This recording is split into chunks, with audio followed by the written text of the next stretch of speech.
Om Shri Sai Nadaya Namaha. Chapter 2, Shri Sai Satcharitra. In the last chapter, the author mentioned that he would state the reason that led him to undertake this work and about the persons qualified to read the same, and such other points. Now, in this chapter, he narrates the same. The object of writing this work. In the first chapter, I described Sai Baba's miracle of checking and destroying the cholera epidemic by grinding wheat and throwing the flour on the outskirts of the village. I heard other miracles of Sai Baba to my great delight, and this delight burst forth into this poetic work. I also thought that the description of these miracles of Sai Baba would be interesting and instructive to his devotees and would remove their sins, and so I began to write Sacred Life and Teachings of Sai Baba. The life of the saint is neither logical nor dialectical. It shows us the true and great path, incapacity and boldness in undertaking this work. Hemad Pant thought that he was not a fit person to undertake the work. He said, I don't know the life of my intimate friend, nor do I know my own mind. Then how can I write the life of a saint or describe the nature of incarnations, which even the Vedas were unable to do? One must be a saint himself before he could know other saints.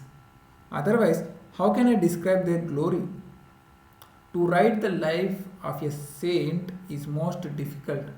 One may as well be able to measure the depth of the seven seas or enclose the sky with cloth trappings. I knew this was the most venturous undertaking which might expose me to ridicule. I therefore invoked Sai Baba's grace.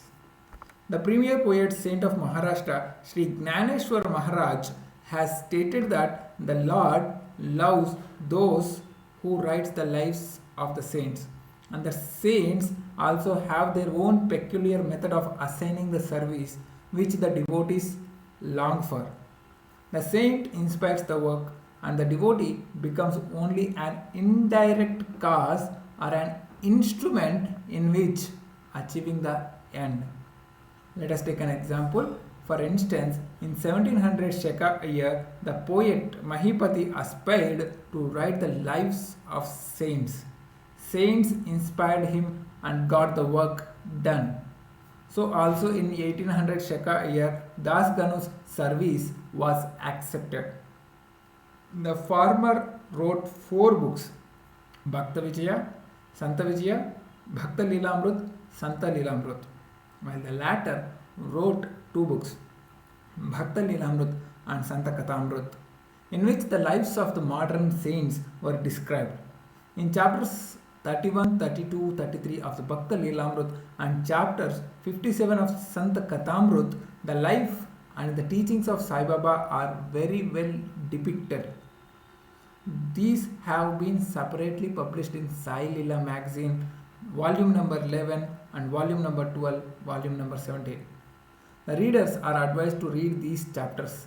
So also Sai Baba's wonderful Leelas are described by Mrs.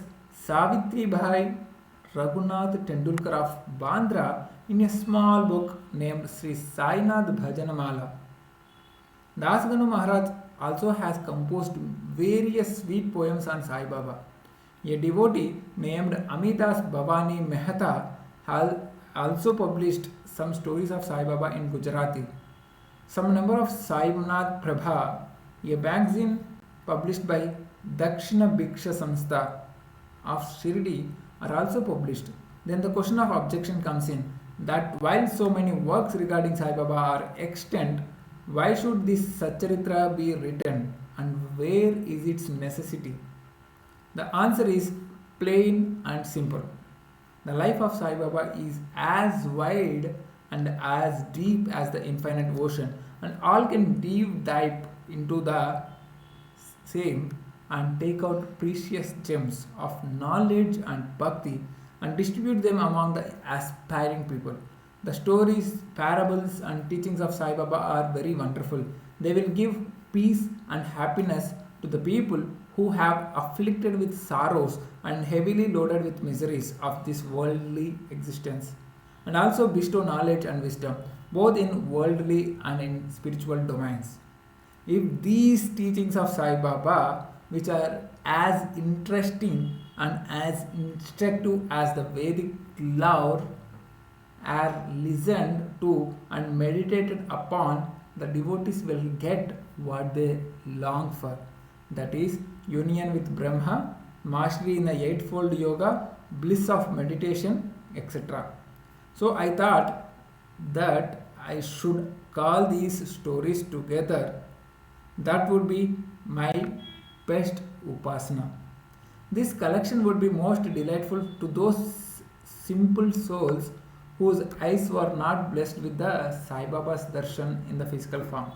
So I set about collecting Sai Baba's teaching and expressions, the outcome of his boundless self realization. It was Sai Baba who inspired me in this matter. In fact, I surrendered my ego at his feet and thought that my path was clear and that he would make me quite happy here and in the next world. I could not ask myself Sai Baba to give me permission for this work. So I requested Mr. Madhavrao Deshpande alias Shama, Baba's most intimate devotee, to speak to him for me. He pleaded my cause and said to Sai Baba, "This Anna Sahib wishes to write your biography. Don't say that you are a poor fakir and there is no necessity to write it. But if you agree and help him, he will write, or rather, your grace will accomplish the work. Without your consent and blessing, nothing can be done successfully." Let me repeat this. Without Baba's consent and blessing, nothing can be done successfully. When Sai Baba heard this request, he was moved and blessed me by giving me sacred ash, sacred ash, and placing his boon bestowing hand on my head, said, "Let him make a collection of stories and experiences. Keep notes and memos. I will help him. He is only an outward instrument. I should write my autobiography myself and satisfy the wishes of my devotees. He should get rid of his ego, surrender it at my feet. He who acts like this in life, him I help the most. What of my life stories? I serve him in his house in all possible ways. When his ego is completely annihilated and there is left no trace of it, I myself shall enter into him and shall myself write my own life. Hearing my stories and teachings will create faith in devotees' hearts and they will easily get self realization and bliss. Let there be no insistence or establishing one's own view, no attempt to refuse others' opinions, no discussions of pros and cons of any subject." Significant and prophetic title. The word discussion put me in my mind of my promise to explain the story of my getting the title of Hemad Pant, and now I begin to relate the same. I was on close friendly terms with Kaka Sahib Dikshit and Nana Sahib Chandaurkar. They pressed me to go to Shirdi and have Baba's darshan, and I promised them to do so. But something in the meanwhile turned up which prevented me from going to Shirdi. The son of a friend of mine at Lonavala fell ill. My friend tried all possible means, physical and spiritual, but the fever would not abate. At length, he got his guru to sit by the bedside of his son, but this too was of no avail. Hearing this, I thought, what was the utility of the guru if he could not save my friend's son? If the guru can't do anything for us, why should I go to Shirdi at all? Thinking this way, I postponed my Shirdi trip, but the inevitable must happen. And it happened in my case as follows. Mr. Nana Sahib Chandorkar, who was a divisional officer, was going on tour to Bassein. From Thana, he came to Dadar and was waiting for a train bound for Bassein. Meanwhile, a Bandra local turned up. He sat in it and came to Bandra and sent for me and took me to task for putting off my Shirdi trip. Nana's argument for my Shirdi trip was convincing and delightful, and so I decided to start for the Shirdi the same night. I packed up my luggage and started for Shirdi.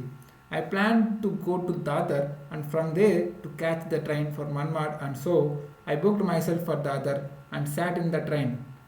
While the train was to start, a Mohammedan came hastily to my compartment and seeing all my paraphernalia asked me where I was bound to.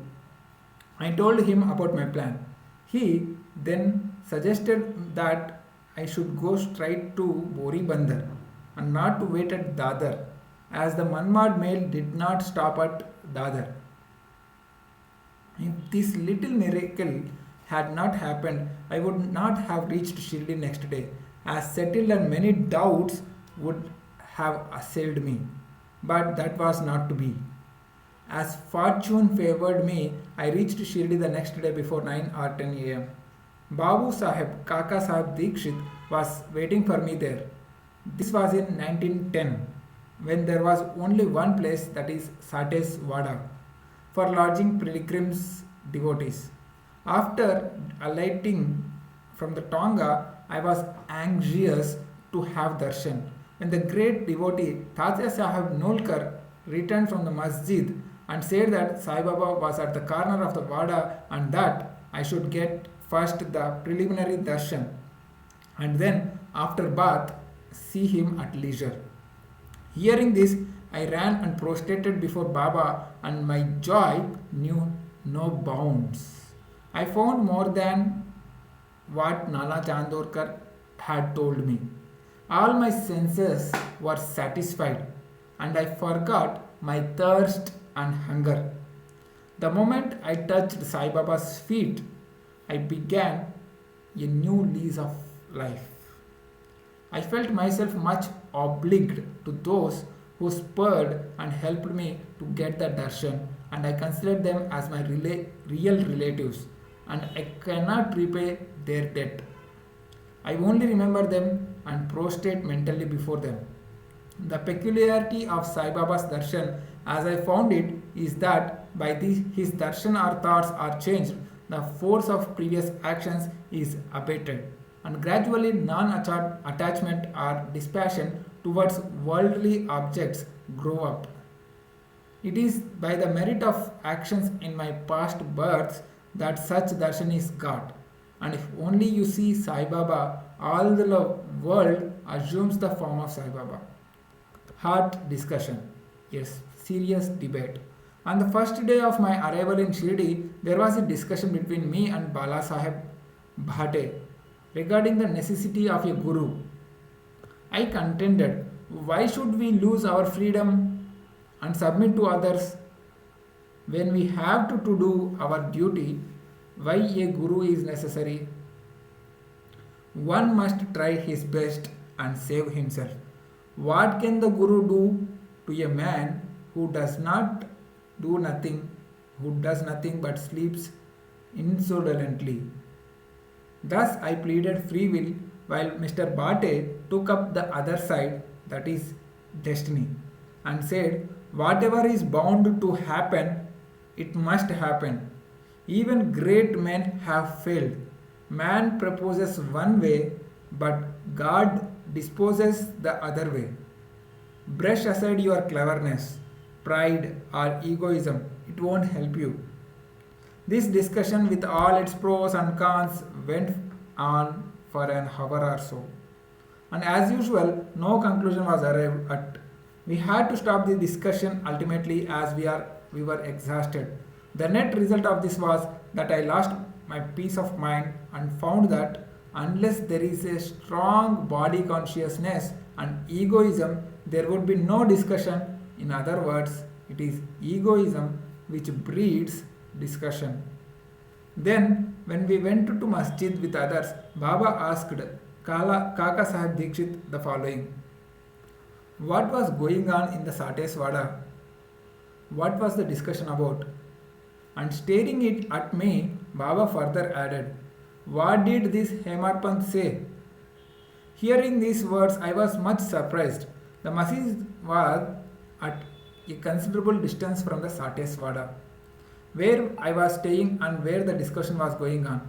How could Baba know our discussion unless he be omniscient and inner ruler of us all?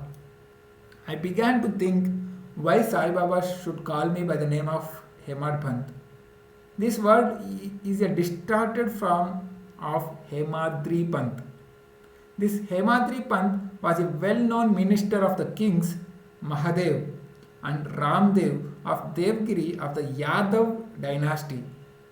He was very learned, good-natured, and the author of works such as Chaturvarga Chintamani, dealing with the spiritual subjects of Raj Prashasti. He invented and started new methods of accounting and was the originator of Modi script, which is nothing but Marathi shorthand script.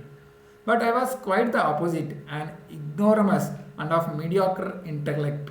So I could not understand why the name or title was conferred upon me, but thinking seriously upon it, I thought that the title was a dart to destroy my ego so that I should always remain meek and humble.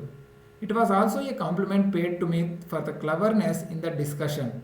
Looking into history, we think that Baba's word calling Mr. Dabolkar by the name Hemad Pant was significant and prophetic, as we find that he looked after the management of Sai Samsthan very intelligently, kept all the accounts properly, and was also the author of such a good work Sai Satcharitra, which deals with such important and spiritual subjects as jnana, bhakti, and dispassion, self-surrender, and self-realization. About the necessity of a guru. Hemad Pant has left no note, no memo about what Baba said regarding this subject, but Kaka Sahib Dikshit has published his notes regarding this matter. Next day after Hemad Pant's meeting with Sai Baba, Kaka Sahib went to Baba and asked, Baba, where to go? Baba said, high up. Then man said, where is the way?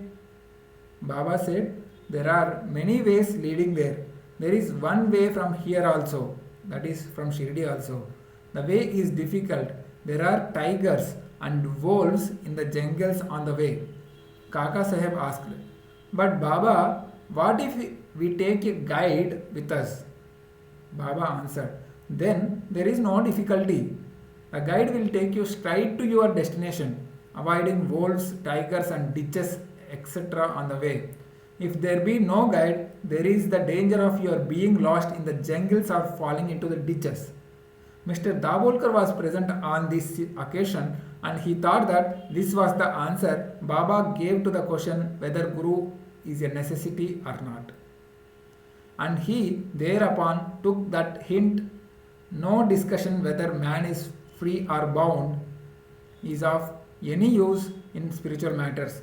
But on the contrary, real Paramartha is possible only as the result of the teachings of the Guru, as it illustrated in this chapter of the original work in the instance of the great avatars like Rama and Krishna, who had to submit themselves to their gurus. Rama to the Vasishta, Shri Krishna to the Sandipani, respectively, for getting self-realization, and that the only virtues necessary for such progress are faith and patience, which is Baba says that Shraddha and Sabul. Bow to Sri Sai, peace be to all.